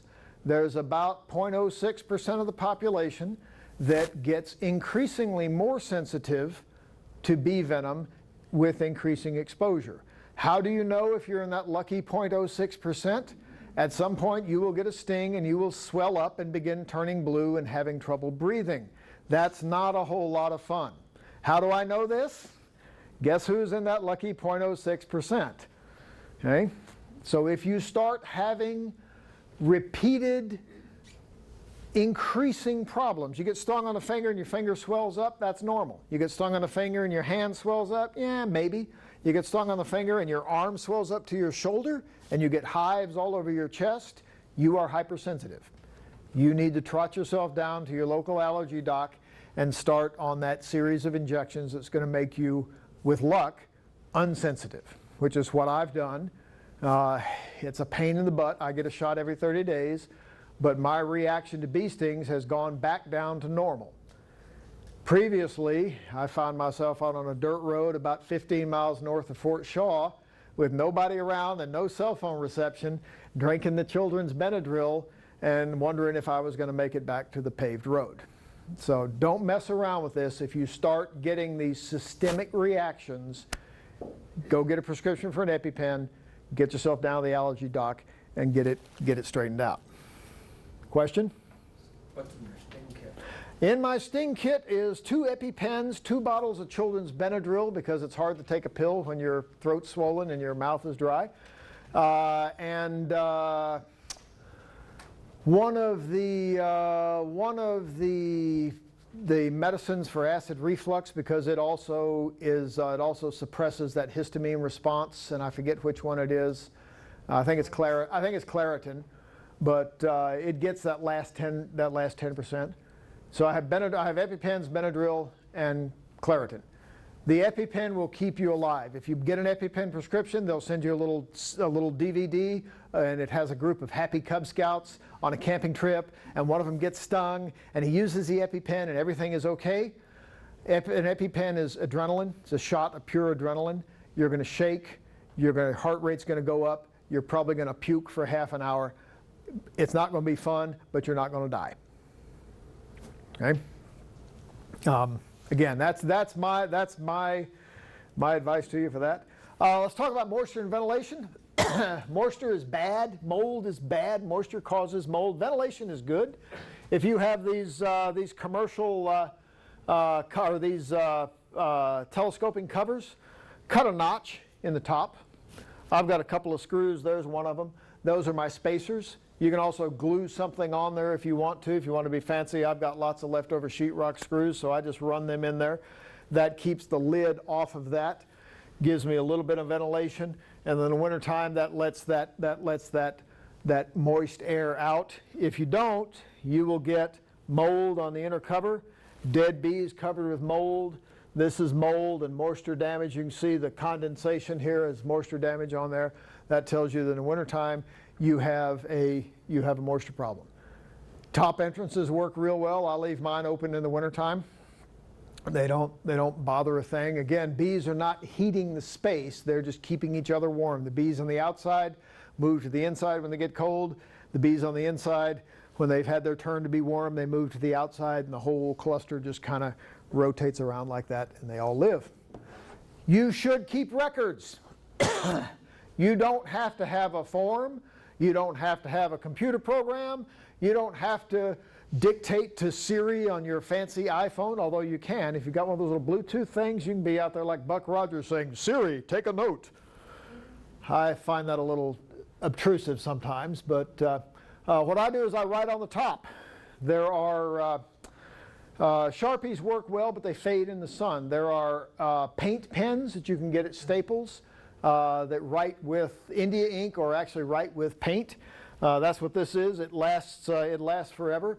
But I write on the top. I looked at it in June. Queen was okay. I fed them. I added a second brood box and fed them in mid-June. Mid-July, I had a good pattern. Harvested honey, put Apivar in them, treated them for foul brood, treated them with fumigillin, treated them 3 times for foul brood because I thought I had a little foul brood, treated them with fumigillin, buttoned them up in September. So there you go. I repaint it. I take pictures of it. I take it in and I kind of transcribe it into a notebook at the end of the year so I know what's going on if that hive survives. And then I repaint the lid. And then every time I go out there, I've got it right in front of me. I know what happened to that hive the last time. I don't have to be manipulating the notebook. I don't have to be holding a pen with my sticky fingers. I just scribble it with a Sharpie. So, almost my last slide. Bees are livestock. Treat them like livestock. Provide them with food and shelter and medicate them when they're sick and keep an eye on them. Okay? Start with good, healthy stock. Start with the best stock you possibly can. I talked about this ad nauseum. You have to control varroa. Replace your queens regularly. Most of the commercial guys replace their queens every year. I replace mine probably every other year, maybe every third year because they're expensive. I let them re-queen. If I've got queen cells, I use those to make splits, or if I've got a weak hive, I'll pincher and put them in there because, you know, they're bugs. It's not like I'm shooting a cow. Follow the literature, join the Facebook page, read the bee forums, subscribe to the magazines. Magazines are still a pretty good deal. They're like 18 bucks a year and you get 12 of them. That's not bad. You can read about bees. That doesn't mean, I'm going to get on my soapbox for a minute, that doesn't mean follow the internet blogs that support what you think already. Try to find a variety of opinions. You ask 10 beekeepers a question, I guarantee you you'll get 12 answers. They'll all be mutually incompatible. With that, as I say, treat them like livestock. This is my cousin's daughter. They're in South Georgia. They raise Black Angus cattle. She's won a number of awards for her nice Black Angus cattle. This is kind of the deal with bees too. You know, I should have a t-shirt that says we used to have money, now we keep bees. How do you make $1 million in farming? Start with 2 million. Yeah. So, but you know, if you do well, if you pay attention, you might find yourself with a smug teenager looking at 7 or 8 frames covered at the end of winter. This is my son Hank. Hank is in New Zealand now. He decided he wanted to have an adventure. I said, fine, I'm not paying for it. He said, okay, and went. So, not what I expected, but one of the first jobs Hank got in New Zealand has just now gotten Varroa in the North Island. He saw a guy in a truck on the side of the street who had some beekeeping equipment, and he walked up and introduced himself and said, "I see you're a beekeeper. Well, I keep bees too back in Montana. You know where that is?" And the next thing he knew, he had talked himself into a job. So he's going to come back and go into sales, I think. All right, questions? How much over time am I? Doing good. Okay, I'll stay here as long as anybody's got questions. Yes, sir. I've got a question or a remark to make. I've been getting stung with a year now. I used to run trap lines and getting Yeah. ready in the fall. Been getting those darn yellow jackets out of the Right. ground. You know, picking apples. And bees would be on the backside of the apples. Sure. Well, I found them on the internet one time, and I checked with the extension service here in Montana. Right now, I've got the copy of her, what she said, brings like, it's kind of a plant, I keep saying well, it's burdock. I may be wrong, but I got a copy at home. Yeah. If you take this plant, I got plenty of them around my place, you bruise the leaf. Yeah. Put that on, and the bee sting goes away in 10 minutes. It's ready to grate. News to me. I got, Yeah. if anybody wants to. There are all sorts of remedies out there. Everything from meat tenderizer and tobacco to, Benadryl. If it works for you, have at it. That's, Just yeah. that remark, I Yeah. got it from the extension service, Yeah. they remarked that it's an insecticide. yeah, there's a lot of really good medicinal plants out there, and actually an awful lot of our medications started out as botanical extracts. So, ma'am. Yeah, I didn't quite hear what he said first off. What kind of plant? Burdock. Well, I thought it was I think it's burdock, burdock, it may yeah. not be, but I got the copy, she gave me a readout of her home. Yeah, I think that's it. If I remember correctly, I think it is burdock that's supposed to be good. Call me up and I'll tell you, just Yeah. leave it on my answering machine at 258-5298. And I'll have to dig it out of my dog pile. But Question. my other question is this. I used to always have Italians, and I had Italians last year, and these are hive mated. I had 2 hives. So this year I have 5 hives, and they are all carnioleans because Yeah. they say that they do better for winter here. You've been listening to that state guy, yeah. So the question I have is that the stings seem to be bigger, like they may Yeah. have bigger stingers and more poison or more. They vary. There is genetic variation in precisely what compounds are in those stings. I would almost argue from my experience from hive to hive, I've not seen any academic studies that say that, but yeah, I've been stung by some people's bees and it's just almost unbearable and it swells up, and I've been stung by other bees that it's like, nothing. So, Well, that's what happened with me. The Yeah. Italians, I didn't care. You know, they could sting me all they wanted, but man, I got 15 stings from carnioleans this spring, and I was just, my whole body. yeah, and my experience has been just the opposite. The ones that almost killed me were Italians run by smoot honey out of power. Oh. So, Yeah. So what about Russians? What do you feel about Russians? I don't know a whole lot about Russians, and every time I make a definitive statement about Russians, somebody that keeps them pops up and says, no, mine don't do that. So I would say right now the jury's out on Russians. I am delighted that people like Charles are spending the time and money to try to figure out if they're going to work in Montana. I'm not, I got enough to do. It's hard enough for me to keep Carniolans alive. I really don't have the confidence to go launch into the Russian game. Well, thank you. Sir. I got to witness the guys coming back from California when they got sprayed here in the area. And the bees, 2 days after they got here, the bees were all over the ground, totally dead. Yeah. They were all worried that they weren't going to get anything. They wiped out 2 generations of bees. Mm-hmm. And then they recovered. The bees seem to be healthier now. And I was wondering if that was because there's less varroa mite, or? If they are healthier, it may be just that if they look healthier, more vigorous, it may just be that they requeened it. They started over with a young, vigorous queen. If you start from a package of bees, you generally start with a much lower mite load. You know, you can start bees from a nuke, from like 5 frames with brood and an established queen. When you start with a nuke, you're going to get mites. You need to treat it with something almost immediately. When you start with a package, you get bees that have been shaken out of another hive. They generally have very, very few mites. You know, it's a 6 of one, half a dozen of the other question. Packages are cheaper and less trouble, but they start slower. Nukes are more of a guarantee. You get them later in the year. I've done both. I don't see a whole lot of difference. You know, 2 months later, I can't tell what I started from a package and what I started from a nuke. It made me wonder whether it'd be beneficial to freeze brood for 2 generations. I wouldn't, because you're... Hey, you do weaken 40% of your Yeah, hives. you're starting over. But this is what people who do treatment-free varroa control, this is how they do it, is they split that hive, which reduces the amount of brood and reduces the amount of varroa.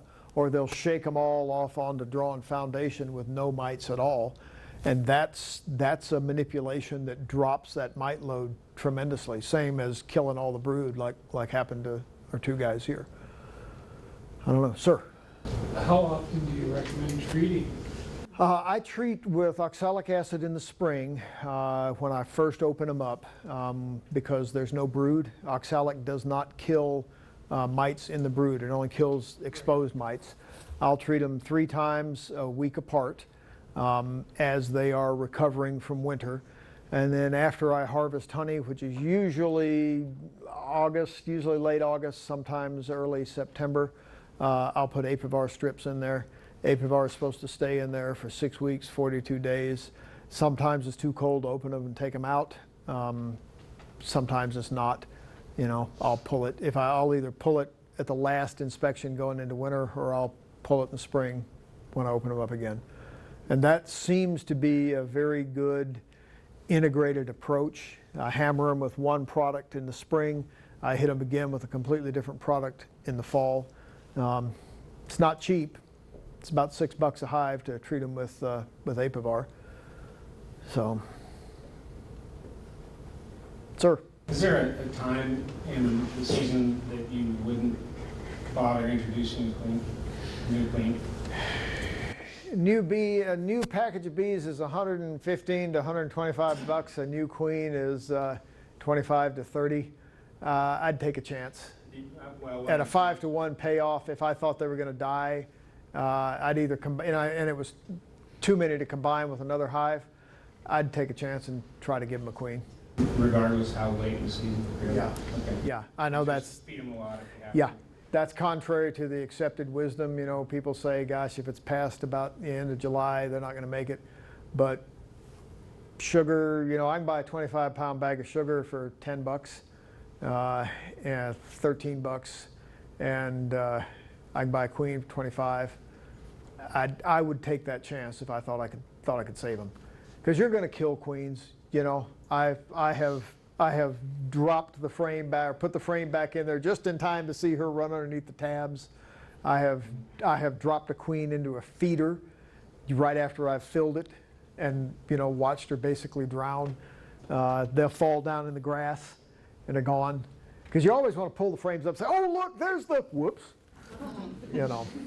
So, yeah, I would always do that. One good source of queens, if you've got commercial guys in your area, most of them are buying 200-300 queens a week. Some of them are buying 1,200, you know. If you're on good terms with them and you're nice about it and you're not a nuisance, oftentimes you can call people up and say, hey, you know, I'm a hobbyist. I got a hive that's gone queenless. I hate to lose them. If I come to you and bring cash, could I bum a queen? I've never had anybody, I mean, admittedly, I'm the state bee guy, so they're going to be nice to me, you know. But, I mean, I hate to say that, but, you know, that's, you gotta recognize that. But I've never had them turn me down, and I know a number of people that have tried that, and, you know, they're all receptive. They like people that like bees. But no, there's no point at which you know, maybe the end of September, but I'm not going to be opening them up much then anyway. Some of them are going to die. They're not all going to make it to the winter. The trick is to have most of them survive. Sir? Do you treat prophylactically with fumigillin or only if you test positive for nosema? Nosema is always present, so yeah, I do treat them with fumigillin. What's the schedule? I treat them in the fall after I pull honey. When I fill up the feeders again, I fill them up with fumigillin in sugar water, because what I want them to do is to take that sugar water, store it in those empty cells that I've just extracted, and then eat it over the winter, which is going to feed them a constant, slow dose of fumigillin. One reason I treat prophylactically is because I'm at 4,800 feet up in the mountains. It's cold. The little valley I live in is kind of oriented wrong for the sun. So in the wintertime, they get a little sun about 9 o'clock, and the sun's gone at 3. So it's cold, it's dark, it's a tough environment. And even though fumigillin is $40-something a bottle, again, it's cheaper than replacing bees. I'm not making money on them. The IRS calls it a hobby. I tried calling it a business last year, and they said no. So for it to be a business, you got to make a profit every now and then. Haven't managed to do that yet. So it's entertainment. Just put it under entertainment, and it works much better. So, yes, ma'am. The subject of hot tubs. I've never had a hive go after my hot tub. Really? Like they did this year. Yeah. Ended up draining them. Yeah. Draining the hot tub.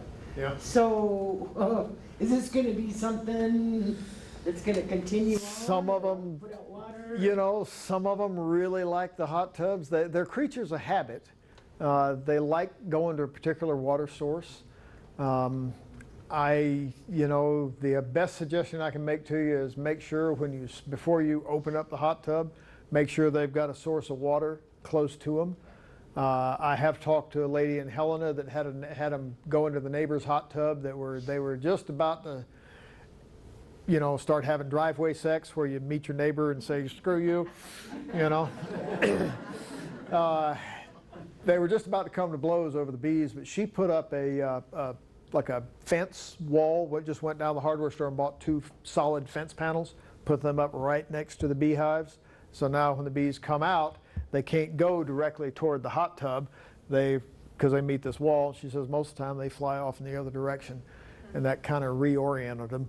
She's also got waterers out there for them, you know, clean water with gravel. Now my bees, they like nothing better than go drinking the water in the pig pen. You know, The water I found that- they're like teenagers. watering, I found something that worked really well by accident was the little chick water. Yeah. With The little drip thing or the tank? the little saucer where Yeah. it just feeds out. Yeah. And I put little blocks of wood. They would not Yes. do anything until I put the blocks of wood Yeah. in, and with that little pine blocks, in it, they seem to love it. So They like sponges also. I've fed them, I've watered them with like a sponge in a dish with a faucet dripping on it. And the more scummy and algae ridden it gets, the better they seem to like it. So, they wouldn't touch it until it had those, once it had the wood blocks in it. Yeah. Then It's something in the pine, I guess they like. I don't know. Yeah, it may be. They seem to like, that's why we use feeding stimulants. They seem to like things with a little taste to it. And that may be another thing to try if they're getting in the hot tub, is when you give them a water source, get one of the feeding stimulants, the Honey Bee Healthy or one of the essential oil things, put a little bit of that in there and see if maybe they like that. You know, beekeeping, the nice thing about beekeeping is that we all try different things. Some of them work, some of them don't. Some of them work for me and don't for you, and vice versa. Sir? Just how, as far as insecticides and stuff like that, just how pure is the honey? Depends on what's in your region. It's in Montana. Montana is not a state that has a lot of pesticide use, particularly compared to the east. Most honey does not contain pesticide residues. What we find in honey is we find antibiotics in honey from China, and we find adulterants in honey, like corn syrup in honey imported from China. That's one reason we don't allow honey from China. So they relabel it and ship it through Vietnam or ship it through Thailand, but that's a major issue. But by and large, we don't find pesticide residues in honey. We find a lot of pesticide residues in wax because most of them are very, very fat soluble. So they'll dissolve in wax and stay there. Even brand new foundation from the factory has detectable amounts of pesticide residues in it, but honey, not so much. Well, I've been hearing about this new Roundup they're coming out now with, the ranchers and farmers with that on the alfalfa and stuff like that. I mean, if we take some time, what are we eating? Yeah. Yeah, you are eating a certain amount of pesticide residues. It's inevitable. You know, if we were to take a blood sample from any of us, we would find residues of something. You know, is it harmful? I would say no. Your mileage may vary. Ma'am? So on that same token then with the foundation, do you usually reuse all of your foundation, or do you rotate it through every 3 years, or is there a You know, people say 3 years. I think that's a pulled out of thin air number. I get rid of, if I buy nukes, I get rid of those frames as quick as I can because they're always old frames. The stuff that I've bought new that mine have drawn out, when you're getting started, drawn foundation is almost worth its weight in gold. But I really don't like using these old frames. I've found a frame in one of my hives the other day that still had wires run through it. So it was made on a sheet of pure wax foundation probably 30, 40 years ago. And I inspect the commercial guys, they'll pull a frame out, so, oh, I recognize that, that's great granddaddy's initials. It's like, man, why are you still using this? Because it's full of bacterial spores, it's full of pesticides. Yeah, I built a wax melter, a solar wax melter a couple of weeks ago with my son. And it's been raining ever since, of course, so we haven't had a chance to test it. But they work very well. It's basically a big box with a glass lid, and you put old frames in it, and it melts the wax out of it, and then you can do whatever you want to do with the wax. So, but yeah, I do recycle them. I don't recycle them on a 3-year schedule, but when they get nasty and dirty, or if I get them from somebody else and they're obviously 10 or 15 years old, yeah. Again, agriculture in Montana is not chemical intensive. We don't grow a lot of the Roundup Ready crops. We don't grow a lot of the resistant crops. We don't grow a lot of things that require heavy pesticide use, like vegetables, like tomatoes, like things that grow in the South. I've stunned them. Are you done? All right. One more? All right. Sir. Yes, sir. All right. What'd you think? He is his mother's son.